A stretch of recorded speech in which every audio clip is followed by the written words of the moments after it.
All right, so gallium, and we're going to cross. Let me fix this.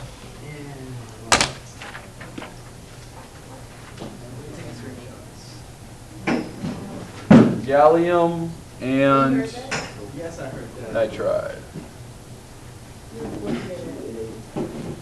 So what happens when you, what do you get when you combine those two? What formula are you going to get? All right. What do you think? GA is everything the same because they're both one charge. One's positive, one's negative. They're both one charge, Ga is +1.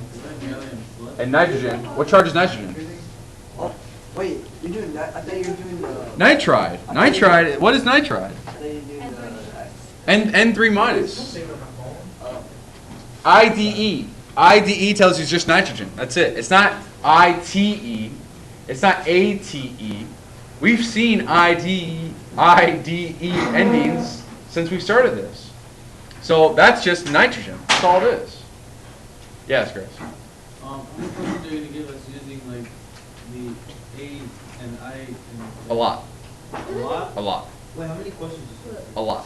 That sounds like a lot. There are 30 questions. Wait. Wait, how many 30? questions? 40. A lot. There's at least, there's 22 multiple choice, and there are 18 just straight up, give me the formula or give me the name. Okay? That's that. Yes, Ashley. It's a +1. It's +1. Okay. So if you just do the crossing method and kept it simple, you would get GA3N. That's what you do. Go ahead. Okay, because I'm still like shaky about IDE is -3. Okay, and whenever you see an IDE ending, that's just one element. Like sodium chloride, right? Sodium chloride is IDE. That's just chlorine. Whenever you see a ATE ending or a ITE ending, which you won't see on the test. No. I'm not talking about that. Well, you just said ending, so you're. Yeah, I know. So what do you mean? That's why I'm saying I'm so confused about the hydrogen, carbonate, hydroxide. Well, that's because you have to remember them all. You should be confused. Anna. How do you know gallium is +1. It's a transition metal. There's no Roman numeral next to it or anything. So I'm just assuming it's +1. It could be +2. It could be +3. We'll just assume it's +1. That's all. We'll just assume.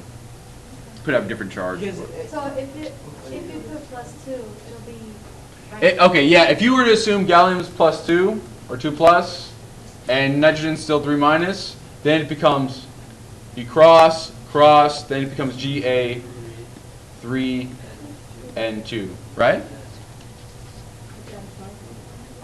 Yeah.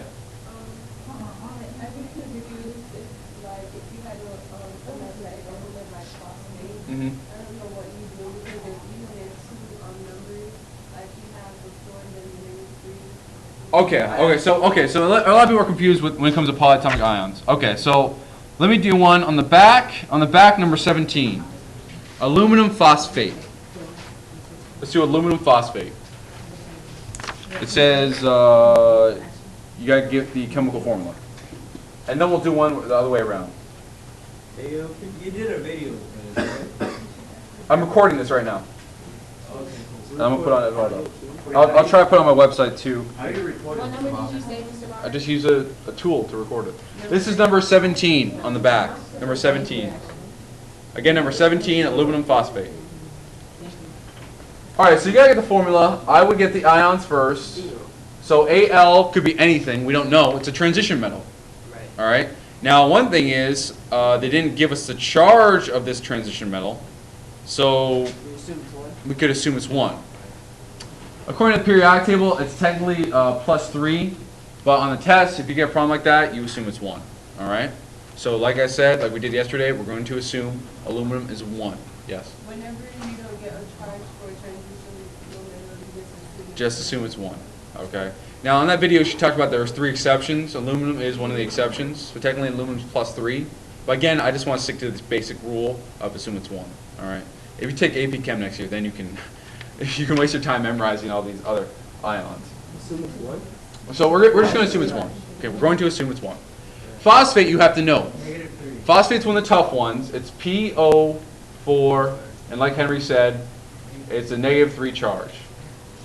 Okay? Keep the 4 separate from that 3. They do not commingle. All right? It's a subscript and a superscript. The superscript is telling us charge. This guy is telling us how many oxygens are in this PO unit. 1 phosphate, 4 oxygens. So here, you can just do the crossing method. You can keep it really simple and just do the crossing method. It's going to be aluminum. It's going to be, yeah, aluminum. You got 3 aluminums, Phosphate. 1 phosphate. But you have to write out the whole phosphate. Okay? You put it. I would put parentheses. I would put parentheses, yeah. Okay? Is that going to count in the test if you don't put a parentheses? No. If you don't put parentheses, that's going to be okay. Yes. When it's ATE at the end, is there always oxygen? Or you see like a couple of Yeah, almost always. If there's an ATE at the end of that polyatomic ion, there's almost always oxygen. The question is how many? Depends on the ion. Now let me do one more, and then I'll take questions. Let me do one more, and I'm going to do the same problem one more time.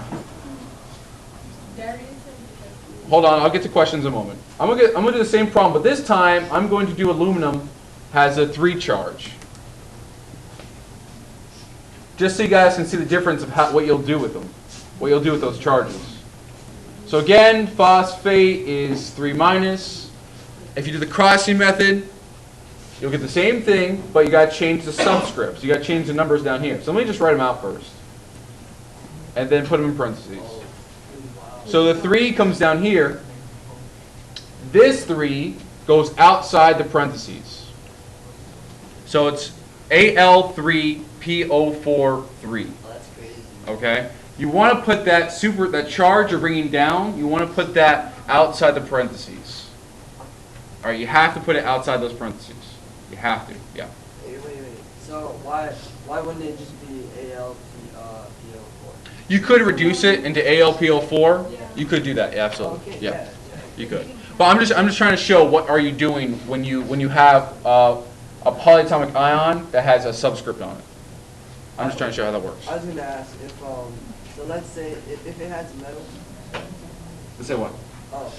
If it has metal, then you would always take the superscript rather than if it's a polyatomic Ion? ion and there's a metal involved. Yeah. You would always just take the superscript first. Sure. So it is a superscript a priority, and then Yeah, they're always priority. The charges are always a big priority. Okay. Darius, what was your question? Number 8. Yeah. Ashley, what was your question? I thought the 3 plus and the 3 minus would cancel each other out. Yes, you would reduce this. To properly do it, you would reduce this to ALPO4, which is what we had before. Okay, and when do you put the 1 and the 2, like the Roman numerals in front of the element? You only use Roman numerals in the name. That's it. You only use it in the name. That is all. That is it. Never use it in the formula. Ever. Never ever. Okay? Rochelle.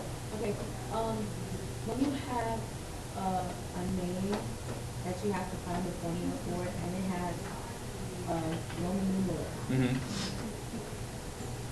where do you put that? The Roman numerals? All right, say one more. When you have a name that you have to know the Roman numeral for. So it has a Roman numeral. Oh, it has a Roman numeral. Where do you put the Roman numeral? Up. What do you do with that Roman numeral? Yeah. The Roman numeral tells you the charge of that first element. So with number 16, copper 2 sulfite, that tells you copper has a 2+ charge. And then you want to look up what sulfite is. All right, now Darius, you said number 8, right? Okay. Number 8 on the back, you're going to get a name, and you're starting with Ca3. Oh, so this is familiar. This is a good one. This is a good one to do. All right, you know you got calcium, and you know you got phosphate. You know you got calcium and phosphate. All right? Bless. Thank you. So the name of this guy is definitely going to have the words calcium and phosphate in it, right?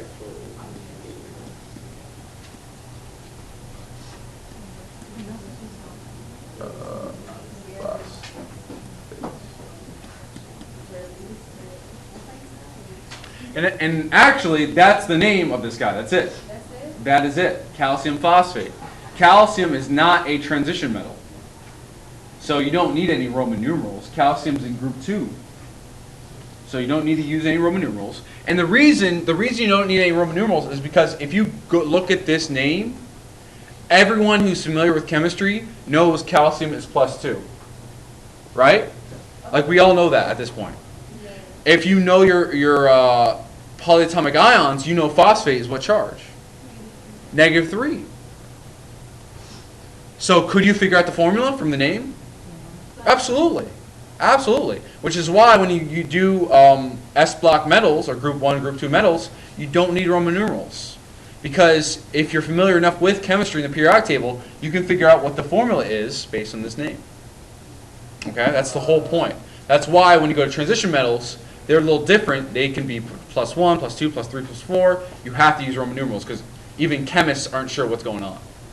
Ashley, what was the question? So, for the formula, how they got EA3 is that they crossed it when they crossed it. Yeah. That's it. They just did the crossing method. Whoever put together that formula, they said, okay, let me just cross. And what do you get? You get Ca with a 3 over here. You get 3 on the Ca. And the 2 goes over to phosphate. You just have to know your stuff. You just have to know what you're talking about. If you know it, though, but you'll get it. Yes, Chris. Real quick, can you do number 7? On the same side? Yeah. So ZNI2? Yeah. Sure. I just want to clarify. So we're getting the name of this guy, right? Okay. And this is a good one, actually, because zinc is what? Well, it's transition. It's a transition metal. Zinc is a transition metal. Zn is in number 30, so it's right in that D block. It's a good transition metal. This would be a good example for the test. You better hope it's on there. Yeah.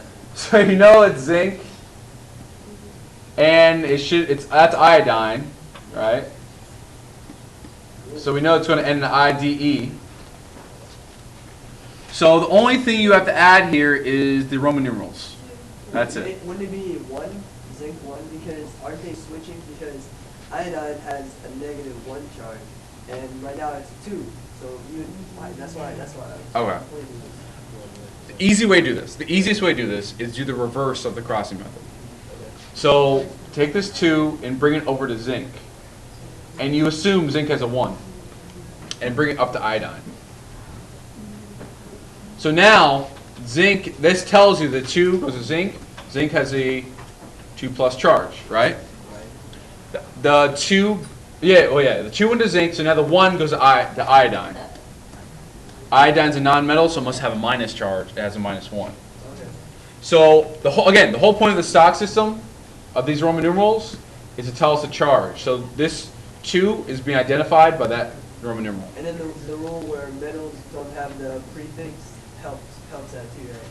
Because iodine's never gonna have. Yeah, exactly. Once you see a metal, you know you're not using prefixes. Right. You know, no, don't even think prefixes here. So then, with that rule, does that automatically dictate that any one of the second things are always going to be charged by 1? Depends. It depends on if there's if there's a subscript here. Depends. Okay, so why was it doing something? I'll do that one if I have time. Yeah. Anna. Okay, what if there are no formula for the compound? You were given a name, how would you figure out the formula? Okay, so do the reverse. So you're just giving the name. How do you get the formula? Zinc. That's actually pretty easy because zinc 2 tells you zinc has what charge, Anna? 2. Just 2+. So this 2, the whole point of this 2 is to tell you that zinc is a 2+ charge. That's the whole point of the Roman numeral. That's the only thing it's there for. Is to tell you that zinc is a 2 charge. Again, that's the whole point of Roman numerals. Iodine, you can look at the periodic table. It's in group 17, so it must be -1. And again, the easiest way to do this would be write out the ions. So wait, Hold on, and then cross them. So that would give you Zn1, I2. Yeah, you're just crossing the ions. Does that help? Yeah. Very good. Henry, yeah.